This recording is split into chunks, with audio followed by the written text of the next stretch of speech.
¿Qué tal, colegas? Hoy vamos a ver el tema de insuficiencia cardíaca aguda en mayores de 18 años, una actualización de la guía de práctica clínica.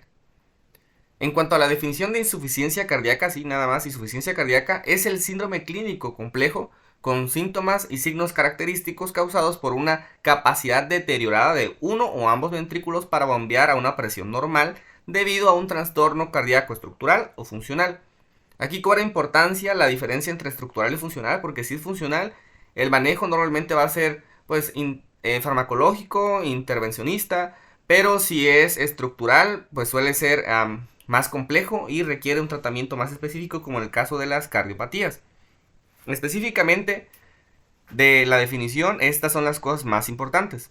En cuanto a la epidemiología, nos habla de que en 2022 el 90% de las defunciones estuvieron relacionadas con enfermedades del corazón, teniendo las mayores tasas por entidad federativa por cada 100.000 habitantes Veracruz, Morelos y San Luis Potosí.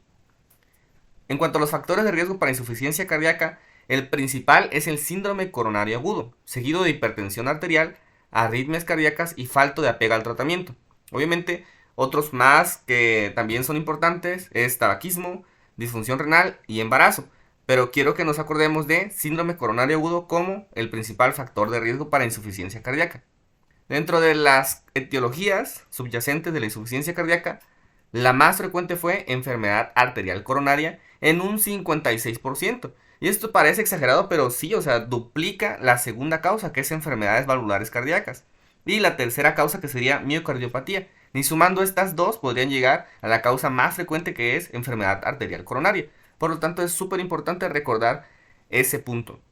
Aunque en el 1.6% no se pudo establecer etiología, hay muchas otras causas, desde síndromes pericárdicos hasta tumores intracardíacos. La guía nos clasifica la insuficiencia cardíaca por el área de afectación y también por perfiles clínicos. En cuanto a las áreas de afectación, nos habla las comunes de disfunción del ventrículo izquierdo y disfunción del ventrículo derecho. En cuanto a la disfunción del ventrículo izquierdo, nos la divide en tres: fracción de eyección del ventrículo izquierdo reducida, preservada y media. Esto por los valores de la FEBI. Menores a 40%, menor o igual a 40%, mayor o igual al 50% y media, que está en ese rango del 41 al 49%. Estos tienen sus causas particulares. En el caso de la fracción de eyección reducida, normalmente se deben a cardiopatías isquémicas y a cardiopatías dilatadas. Mientras, la fracción de eyección preservada se debe normalmente a miocardiopatía restrictiva o hipertrófica. Las causas de disfunción del ventrículo derecho son hipertensión pulmonar, infarto, miocardiopatía y arritmias. Los perfiles clínicos de la insuficiencia cardíaca son insuficiencia cardíaca hipertensiva, con edema pulmonar, insuficiencia cardíaca crónica descompensada, choque cardiogénico, insuficiencia cardíaca derecha e insuficiencia cardíaca en el contexto del síndrome coronario agudo. Estos serían los perfiles clínicos que maneja, y la guía se enfoca sobre todo en el que tiene edema pulmonar. En cuanto a los signos y síntomas, los síntomas principales tienen que ver con la respiración y con la capacidad funcional del paciente. O sea, tolerancia al ejercicio, ¿sí? Cada vez van haciéndose menos tolerantes al ejercicio y sienten más fatiga, cansancio, y el tiempo de recuperación después del ejercicio se prolonga cada vez más. Tienen disnea, ortopnea y disnea paroxística nocturna. En cuanto a los signos, el más frecuente podría ser el tercer ruido cardíaco, ¿sí? Aunque también podríamos tener reflujo hepatoyugular, impulso apical o presión venosa yugular elevada. En cuanto a los atípicos, síntomas atípicos o signos inespecíficos, son muchísimos. Voy a mencionar los más importantes, como la tos nocturna, ¿sí? El edema, ¿verdad? Las palpitaciones y el síncope. En cuanto a los signos inespecíficos, pues tenemos el edema periférico, el derrame pleural, la ascitis, hepatomegalia y respiración de Cheyne-Stokes. Esos son en cuanto a la clínica, los datos más relevantes.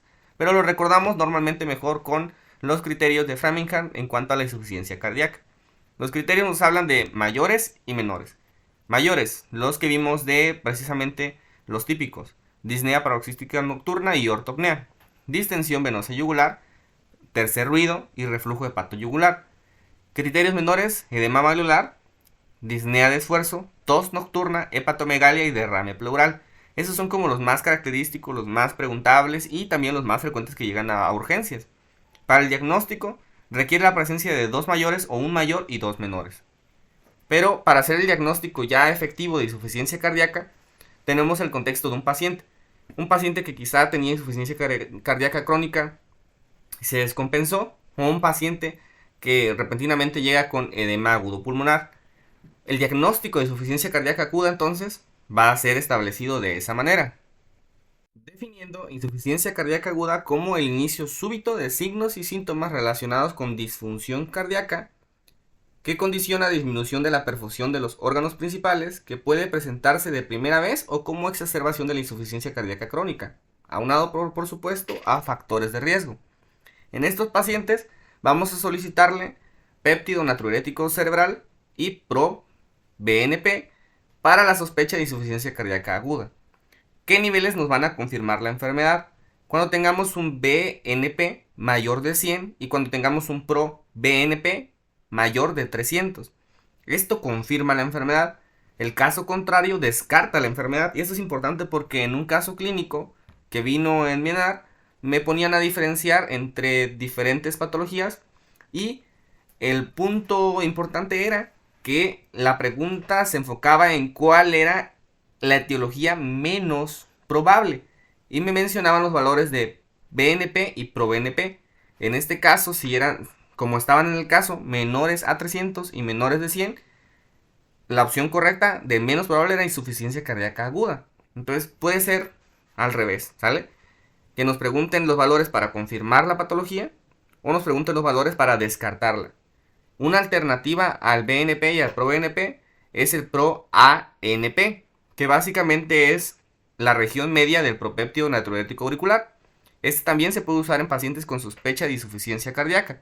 Los niveles son mayor o igual a 120 y esto apoya el diagnóstico. Si los tenemos positivos, pues hay que solicitar un ecocardiograma transtorácico para valorar si hay alguna alteración estructural o no. La guía pasada se enfocaba mucho en los perfiles de Noria. Específicamente para insuficiencia cardíaca aguda, nos menciona estos perfiles que tenemos A, B, L y C. ¿Sí? Entonces, cada uno de estos nos habla si el paciente está bien perfundido o tiene datos de congestión como edema, derrame pleural y ascitis. En estos casos, si tenemos un paciente seco, significa que no tiene datos de congestión y tampoco tiene datos de hipoperfusión. Si tenemos un paciente húmedo, significa que tiene algún dato de congestión como derrame pleural, ascitis y edema otra vez, y no tiene datos de hipoperfusión. Si el paciente es seco y frío, quiere decir que no tiene datos de congestión, pero tiene datos de hipoperfusión, puede ser hipotensión o aumento del retorno capilar. Y si tenemos un paciente húmedo y frío, pues quiere decir que tiene los dos, hipoperfusión y congestión. Esta guía se enfoca mucho más en el perfil clínico tipo 2, con edema pulmonar y húmedo y caliente. Dicho esto, el tratamiento se enfoca en un paciente que se considera hemodinámicamente estable y el tratamiento inicial y de elección es furosemida, ya sea en bolo o en infusión, ya que las guías no encuentran diferencia entre uno u otro. Sí encuentran diferencia entre la dosis, siendo la de elección dosis baja de furosemida, ya que esto se asocia con menos alteraciones hidroelectrolíticas y mejor pronóstico del paciente. Si llegara a persistir con los síntomas, sobre todo se enfoca en edema, derrame pleural y ascitis, lo vuelvo a repetir, pues aquí vamos a tener una decisión. El algoritmo nos dice que si tienes disponible la unidad de ultrafiltración, debes de realizarle ultrafiltración. Ahorita vamos a hablar un poco más de eso. Pero las recomendaciones nos dicen que si no funciona el tratamiento con furosemida, se recomienda agregar acetosolamida 500 mg IV cada 24 horas al tratamiento inicial, al tratamiento con furosemida. Si persiste, o sea, hay falla en el tratamiento farmacológico, entonces ya podemos iniciar con ultrafiltración. Un punto muy importante es que la ultrafiltración, esta modalidad de diálisis, tiene un beneficio muy importante y es menor riesgo de rehospitalización.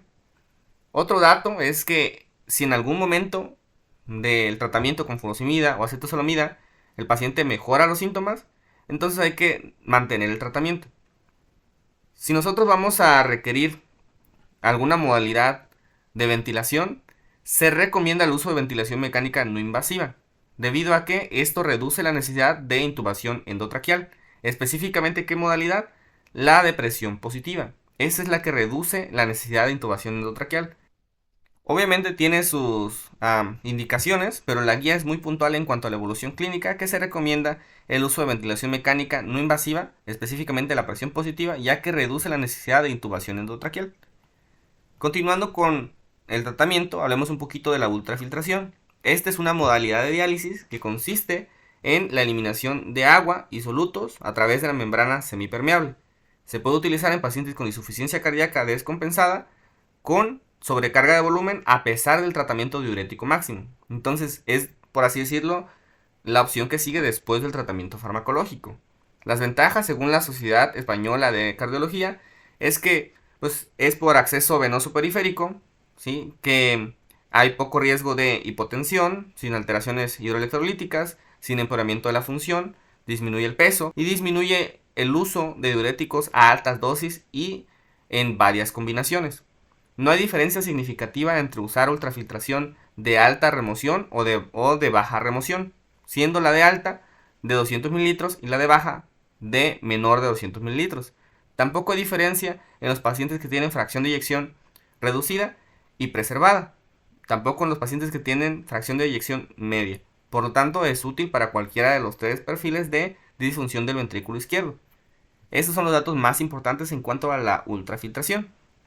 En un paciente estable, entonces, importantísimo, la guía enfatiza no agregar ¿qué? No agregar espironolactona a furosemida, no agregar hidroclorotiazida a furosemida, no utilizar vasodilatadores, ninguno, no utilizar opiáceos y no utilizar y no usar de manera rutinaria inotrópicos y ventilación mecánica no invasiva.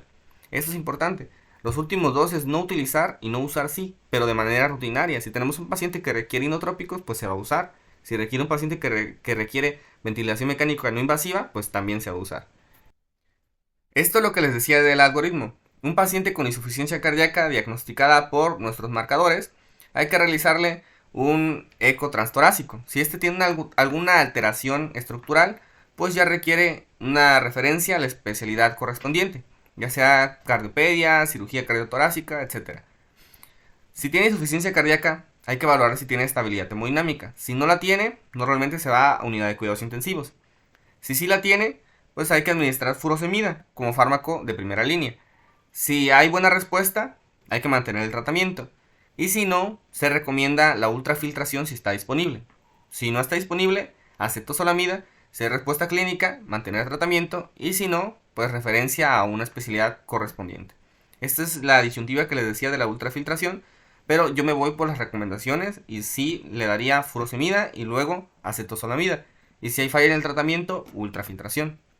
En cuanto al tratamiento de la Guía de Práctica Clínica 2018, dice que si hay un daño estructural requiere tratamiento específico, pero si no, nos manejamos por los perfiles de Norie. Les decía que la Guía 2024 se enfoca en el paciente húmedo caliente, en el cual se trata con diuréticos, sobre todo furosemida, y se considera la ultrafiltración solo en pacientes resistentes a diuréticos. Entonces este es el tratamiento de elección para este perfil. Ahora, si es un paciente húmedo frío, le vamos a dar inotrópicos y vasopresores, porque ahí el problema es la perfusión, ¿sí?